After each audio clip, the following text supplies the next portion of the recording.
James the Red Engine, Part 2. James and the Bootlace. Next morning, Sir Topham Hatt spoke severely to James. "If you can't behave, I shall take away your red coat and have you painted blue." James did not like that at all, and he was very rough with the coaches as he brought them to the platform. Come along," he called rudely. All in good time, all in good time," the coaches grumbled. "Don't talk, come on," answered James, and with the coaches squealing and grumbling after him, he snorted into the station. James was cross that morning. Sir Topham Hatt had spoken to him, the coaches had dawdled, and, worst of all, he had had to fetch his own coaches. "Gordon never does," thought James, "and he is only painted blue. A splendid red engine like me should never have to fetch his own coaches," and he puffed and snorted round to the front of the train and backed onto it with a rude bump. "Ooh!" groaned the coaches. "That was too bad." To make James even more cross, he then had to take the coaches to a different platform where no one came near him. As he stood there, Sir Topham Hatt was in his office. The station master was at the other end of the train with the conductor, and even the little boys stood a long way off. James felt lonely. "I'll show them," he said to himself.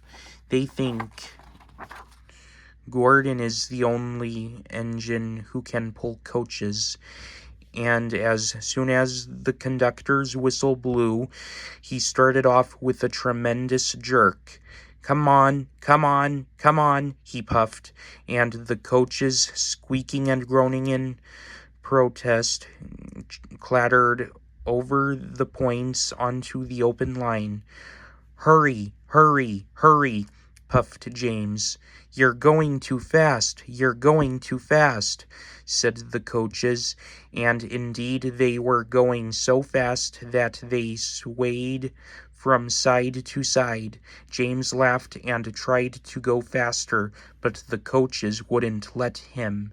We're going to stop,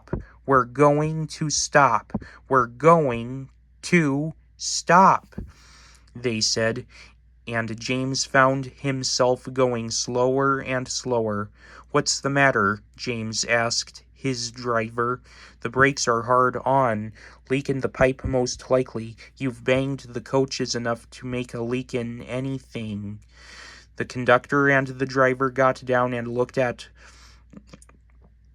the brake pipes all along the train. At last they found a hole where rough treatment had made a joint work loose. "How shall we mend it?" said the conductor. James's driver thought for a moment. "We'll do it with newspapers and a leather bootlace." "Well, where is the bootlace coming from?" asked the conductor. "We haven't one."